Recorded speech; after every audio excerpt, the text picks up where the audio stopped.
안녕하세요. 이번 시간에는 가나안 땅을 통해서 계시된 천국운동 14번째 강의입니다.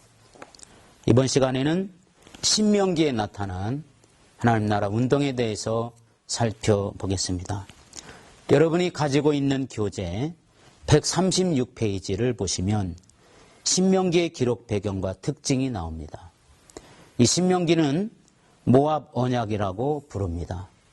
이 신명기는 이제 가데스 바네아에 다시 38년 만에 돌아온 이스라엘의 백성들을 향해서 쓴 글인데, 이미 그 백성들은 1세대는 이미 다 죽었고 제2세대가 주로 이루게 됩니다. 그래서 하나님께서 모세를 통해서 제2세대들에게 주신 하나님의 말씀인데, 지난 40년을 회고하면서 쓴 회고록이기도 합니다. 그런데 레위기가 이 말씀에 다시 한번 반복이 되는 경우가 많이 있고, 특별히 레위기는 시내산에서 받은 율법만 기록했다면 바로 신명기는 모세가 지난 40년의 그런 세월들을 회고하면서 쓴 글이라 이렇게 볼 수가 있는 겁니다. 이 신명기를 받은 제2세대들은 출애굽 사건을 전혀 체험하지 못했습니다. 아니면 어려서 체험한 자들도 소위 출애굽 제2세대, 그 신세대였습니다. 그래서 그들에게는 확실한 하나님의 계획과, 그리고 하나님이 왜 우리가 이 광야를 거쳐서 가나안 땅에 들어가야 되는지를 잘 몰랐던 것 같습니다.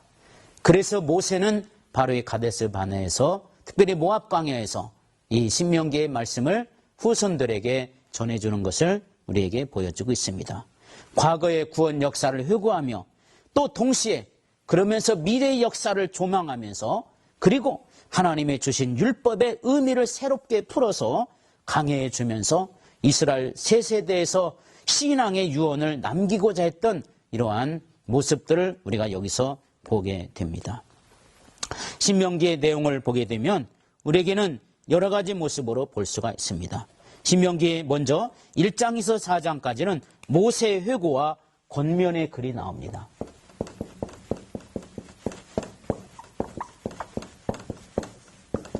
제2세대들에게 다시 한번 지난날의 역사, 지난날에 하나님이 행하셨던 일들을 말씀해 줘야 되겠는데, 이 부분이 1장에서부터 4장까지에 있는 내용입니다. 하나님이 이스라엘 백성들을 인도해 갈 때 그 백성들을 보호하시고 인도하시고 사랑하시는 이러한 모습들을 우리에게 보여주고 있는데, 특별히 거기 4장에 보면은 이런 말씀이 있습니다. 신명기 4장에 보면 15절에서부터 보면 절대로 우상을 섬기지 말아라. 어떤 짐승의 형상이든지 어떤 일이 있어도 우상은 안 된다. 하나님이 사실 가장 싫어하는 것은 우상 숭배인데요. 우상 숭배는 영적인 간음자나 마찬가지인 겁니다. 그래서 하나님은 이렇게 이스라엘 백성들에게 절대로 우상을 섬기지 못하게 말해 주고 있는 것을 볼 수가 있습니다. 그 다음에 10계명을 다시 한번 반복합니다. 10계명을 다시 반복했는데, 이미 시내산에 있을 때 하나님께서 10계명을 이스라엘 백성들에게 주신 일이 있었습니다. 애굽에서 나온 지 3개월 만에 시내산에 도착하여 이들이 율법을 받게 되는데, 그 율법의 가장 중심적인 율법은 바로 10계명입니다. 시간이 갔어도 세월이 흘렀어도 하나님의 말씀의 법은 절대로 변함이 없음을 우리에게 보여주고 있는 거예요. 그래서 이 10계명의 말씀을 반드시 실천하라고 하신 말씀이 바로 신명기 5장에 있는 내용입니다. 네.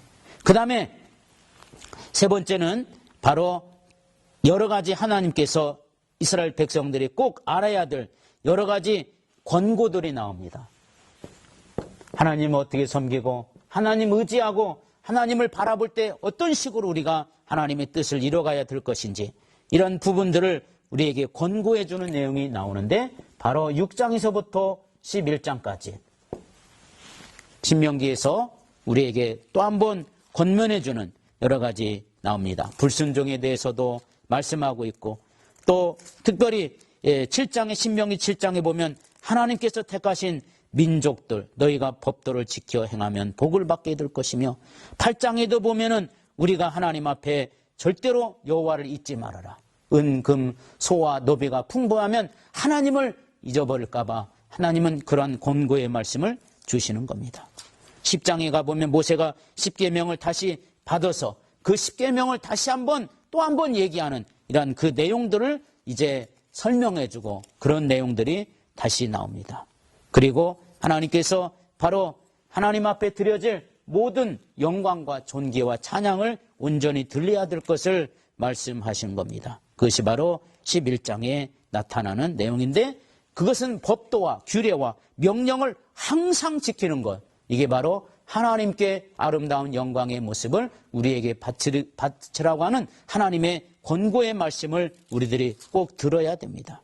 그 다음에 이제 12장부터 나오는데 12장은 하나님께서 바로 우리에게 또다시 권면해 주는 중앙 성소에 대해서 나옵니다. 성막에 대해서 아주 중요한 내용들이죠. 그래서 중앙 성소의 모습을 12장에서 보여주고 있습니다. 하나님 앞에 성소라는 것은 예배 처소를 말합니다. 하나님께 드려야 될 가장 중요한 처소죠. 지금은 그 처소가 옮겨 다니지만 가나안에 들어가서는 반드시 하나의 이제 움직이지 않는 장소로 만들어 놓게 되면 거기서 하나님 앞에 드려야 될 분명한 제사와 예배를 잊지 말고 드려야 될 것을 말씀하는 내용입니다. 그 다음에 이제 이 신명기는 13장에서부터 26장까지는 하나님의 백성들이 지켜야 될 율법이 나옵니다.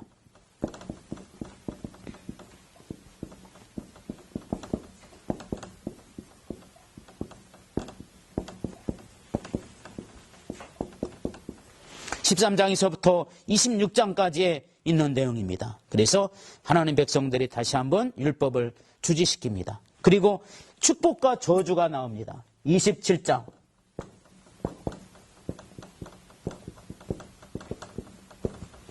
(27장과) (28장은) 축복과 저주의 장입니다. 특별히 신명기 28장은 우리가 축복의 장이죠. 하나님의 말씀을 순종하면 나가도 복을 받고 들어가도 복을 받는다. 이런 내용이 28장입니다. 그 다음 29장 30장에는 언약을 새롭게 체결하는 겁니다. 하나님께서 이스라엘 제2세대들에게 다시 한번 하나님의 이름을 물어서 언약을 새롭게 체결하는 내용이 바로 이제 29장과 30장에 있는 내용입니다. 29장과 30장은 하나님의 백성들이 그 땅에서 살아갈 때 필요한 언약들, 필요한 하나님의 말씀들, 이런 부분들을 이제 알고 가야 되기 때문에 이러한 부분들을 다시 한번 말씀하고 있는 겁니다. 그 다음에 모세의 고별과 죽음이 31장과 34장까지. 모세도 사람입니다. 모세의 고별사, 유언이죠. 그리고 죽음. 이것이 바로 31장에서부터 34장까지. 모세도 사람이기 때문에 모세도 죽는데 바로 가나안에 들어가지 못하고 바로 이 가데스 바나에서 이렇게 죽어갑니다. 이것이 신명기의 전체적인 내용의 흐름인데 특별히 34장에 보시면 모세의 죽음에 대해서 소개하고 있는 것을 우리에게 보여주고 있습니다. 특별히 9절에 보면 모세가 눈의 아들 여호수아에게 안수하였으므로 그에게 지혜의 영이 충만하니 이스라엘 자손이 여호와께서 모세에게 명령하신 대로 여호수아의 말을 순종하였더라. 그 후에는 이스라엘에게 모세와 같은 선지자가 일어나지 못하였나니 모세는 여호와께서 대면하여 아시던 자요. 여호와께서 그를 애굽 땅에 보내사 바로와 그의 모든 신하와 그의 온 땅에 모든 이적과 기사와 모든 큰 권능과 위엄을 행하게 하심에 온 이스라엘의 목전에서 그것을 행하게 했다. 모세가 죽은 지 이제 120세입니다. 그의 눈이 흐리지 아니하였다고 7절에 말씀하고 있습니다. 기력이 쇠하지 아니하였더라. 아직 힘이 남아있었지만 하나님께서는 그저 모세를 이제는 가나안 땅 이제 들어가기 전에 미리 데려갑니다. 만약에 아마 가나안 땅까지 같이 들어갔다면 여호수아가 이제 모세의 후계자로 선택이 되어서 가나안 땅에 같이 가고 모세는 아마 원로로 남아있더라면 아마 백성들은 여호수아의 말을 듣기보다는 모세의 말을 더 많이 들으려고 했을 겁니다. 그러면 여호수아와 모세와 혹시 갈등이 생기지 않았을까요? 그래서 그런지는 몰라도 하나님은 일단은 모세를 일단은 광야에서, 물론 무리바 반석 사건을 통해서 하나님이 말씀하신 것이 있었지만 어쨌든 이제 모세는 이제는 역사 속에서 쓰러져 갑니다. 하나님의 위대한 일꾼은 묵묵하게 자기 일을 마치고 하나님의 묵묵한 그 길을 가다가 말없이 쓰러져 죽어가는 것이 하나님의 백성들의 사명입니다. 그러면서 모세는 후계자 여호수아를 이렇게 머리에다가 안수해서 여호수아를 세웁니다. 그래서 백성들이 여호수아의 말을 듣게끔 했다고 하는 것이 바로 오늘 신명기 34장에 있는 내용입니다. 이제 모세는 죽습니다. 그 다음에 하나님께서는 여호수아를 이제는 통해서 그 다음에 모세가 물려받았던 사명을 여호수아에게 넘겨지는 작업이 바로 안수를 통해서 나오게 됩니다. 아브라함과 맺은 가나안 땅의 언약을 하나님이 완성하시기 위해서는 또 다른 지도자를 세워야 됩니다. 이 백성들이 이제 이스라엘 백성들이 다시 가나안 땅에 들어오기 전까지는 반드시 여호수아의 절대적인 지도가 있어야 되겠습니다. 하나님께서는 여호수아에게 그 백성을 데리고 주는 땅으로 가라고 명령하심으로 모세 이후에 침체되었던 이스라엘 백성들은 여호수아와 함께 요단을 건너서 가나안 땅을 정복해 들어가는 내용이 바로 여호수아입니다. 신명기 다음에 여호수아는 우리에게 아주 중요한 교훈들을 많이 소개하고 있는데 여호수아서 21장에 가보면 43절에서부터 나오게 됩니다. 여호수아서 21장을 한번 같이 성경을 찾아서 보기로 하겠습니다. 43절로 45절까지 이런 말이 나옵니다. 여호수아서 21장 43절 여호와께서 이스라엘의 조상들에게 맹세하사 주리라 하신 온 땅을 이와 같이 이스라엘에게 다 주셨으므로 그들이 그것을 차지하여 거기에 거주하였으니 여호와께서 그들의 주의 안식을 주셨으되 그 조상들에게 맹세하신 대로 하셨으므로 그들의 모든 원수들 중에 그들과 맞선 자가 하나도 없었으니 이는 여호와께서 그들의 모든 원수들을 그들의 손에 넘겨주셨습니다. 여호와께서 이스라엘 족속에게 말씀하신 선한 말씀이 하나도 남음이 없이 다 응하였더라. 창세기 15장에 이스라엘 백성들이 해야 될 분명한 하나님의 언약을 아브라함과 맺었습니다. 그때 이제 하나님께서 가나안 땅의 모든 언약 8가지 과정이 있었죠. 그 8가지 과정이 이제는 1차적으로 현실적으로 다 이루어진 사건입니다.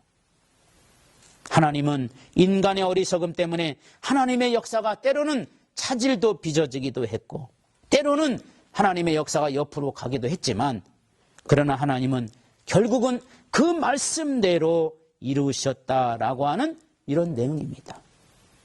하나님의 사람들이 꼭 기억해야 될 부분이 바로 이런 부분이라고 저는 생각을 합니다. 결국 하나님은 이루십니다. 인간의 어리석음, 인간의 부족, 우리는 이런 여러 가지 사건을 통해서 하나님의 언약이 얼마나 신실하게 이루어지는지를 분명하게 알 수 있습니다. 그는 말씀하시고 그 말씀하신 것을 반드시 그대로 이루신다는 사실입니다.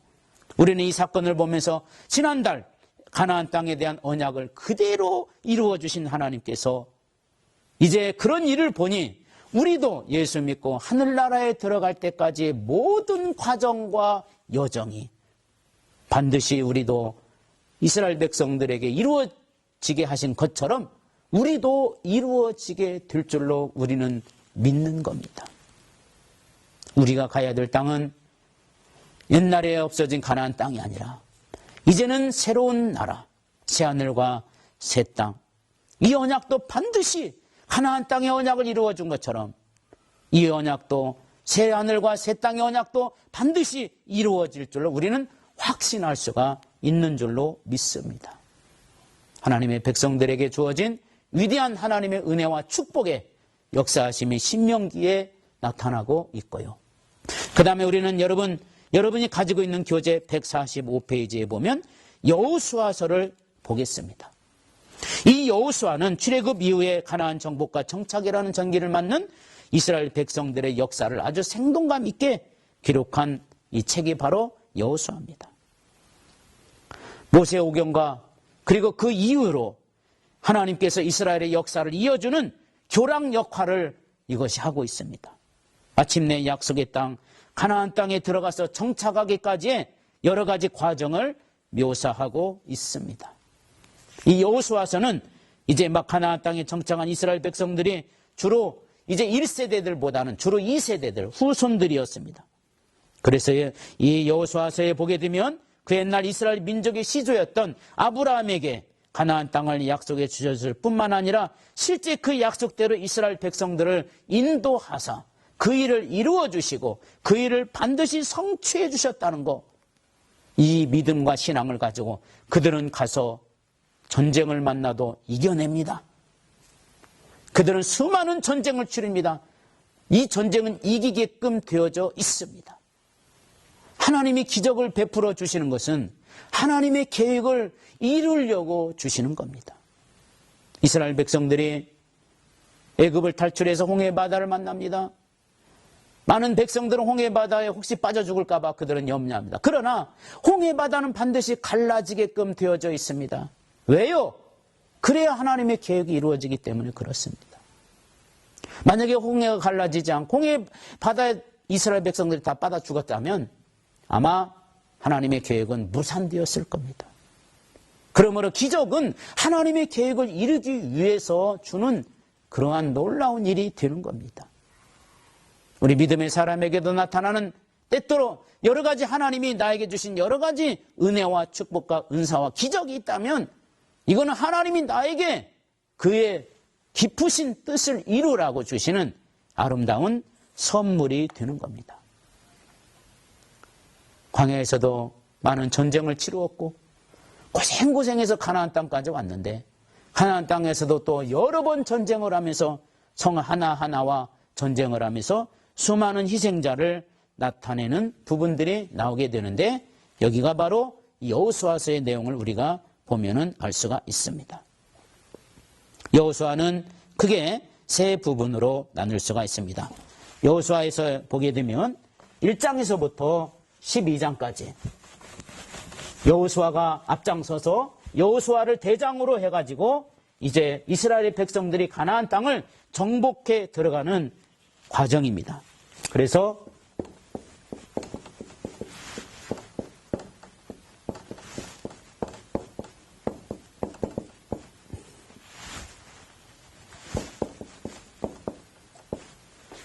가나안 땅을 진입해 가면서 가나안을 진입합니다. 그리고 정복해 들어갑니다.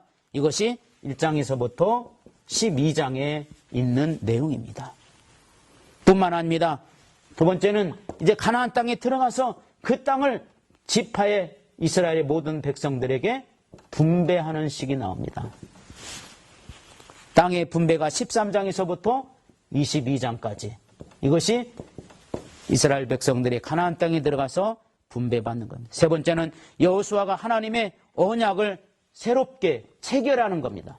여호수아의 중심으로 해서 새로운 언약을 체결하는 내용이 나오는데 23장에서부터 24장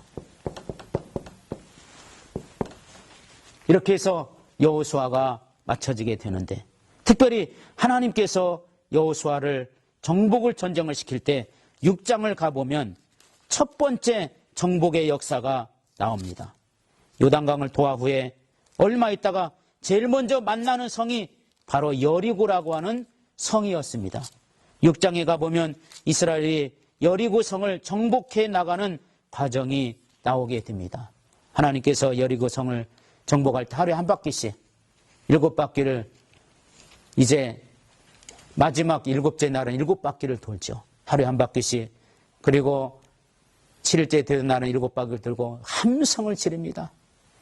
이들이 함성을 지를 때 여리고성이 무너져버리고 맙니다. 원래 여리고성은 이렇게 비스듬하게 지어졌다고 그럽니다. 그런데 무너질 때는 이 비스듬 기울어진 방향으로 무너져야 되는데 역사가들에 의하면, 고고학자들에 의하면 그 무너진 여리고성이 기울어진 반대 방향으로 이렇게 무너졌다고 하는 거예요. 이건 뭘 말합니까? 바로 하나님의 기적이 통했다는 뜻입니다. 만약에 이 여리고성이 이렇게 기울어진 방향으로 무너졌다면 아마 자연적인 지진이나 자연적인 일이라고 사람들이 그렇게 오해할 수도 있었을 겁니다. 그러나 이 성은 바로 반대 방향으로 무너졌습니다. 지금도 고고학자들에 의해서 여리고성이 무너진 여러 가지 그런 부분들이 연구를 하는데 이건 반드시 하나님이 특별히 초자연적인 이러한 질서에 의해서 무너졌다고 말하고 있는 것을 볼 수가 있습니다. 6장에 가보면 여리고성이 정복을 합니다. 7장에 가보면 아이성 전투 처음에 패배하죠. 왜 그러냐면 여리고성에서 바로 이 전투했던 그 아간이라는 사람의 범죄에 의해서 그렇게 됩니다. 그러나 8장에 다시 아이성 전투에 승리합니다. 하나님의 백성은요 실패할 수가 없거든요. 승리하게 되면서 이스라엘의 백성들이 무사히 가나안의 여러 가지 남부 지역을 먼저 정념을 합니다. 10장에 가보면 가나안 사람들이 거기서 수없이 대항을 하지만 그래도 하나님의 은혜와 능력으로 바로 다섯 왕들이 동맹을 하지만 하나님께서 여호수아의 군대에게 승리를 줍니다. 남부 지역을 10장에서는 이렇게 정복을 하고 11장에서는 가나안 북부 지역을 정복을 합니다. 그래서 남과 북을 이래 정복을 하고 13장부터는 가나안 땅의 분배가 시작되는 내용이 되게 되는 것을 볼 수가 있습니다.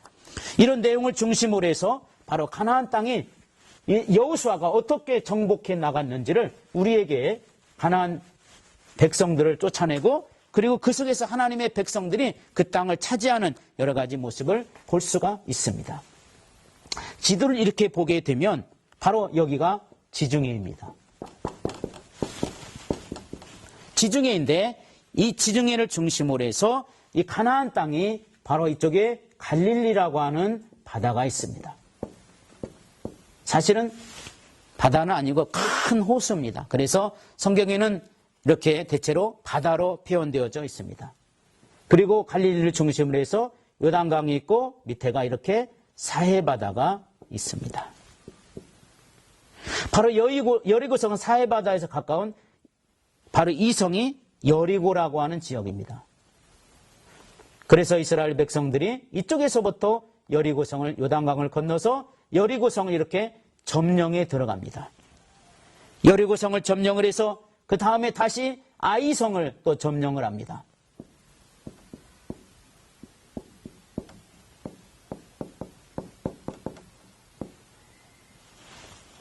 아이성을 점령을 한 다음에 전열을 재정비합니다. 그리고 난 다음에 이제 이 아이성을 중심으로 해서 북쪽을 향해서 갑니다. 제일 먼저 남쪽을 향해서 갑니다. 남쪽에 제일 먼저 간 것이 바로 기브온이라고 하는 땅입니다. 기브온. 남쪽을 향해서 제일 먼저 정복 전쟁을 하게 되는데 바로 10장에 있는 내용입니다. 기브온을 먼저 점령을 합니다. 예. 그 다음에 바로 벳호론이라는 곳을 점령합니다. 벳호론.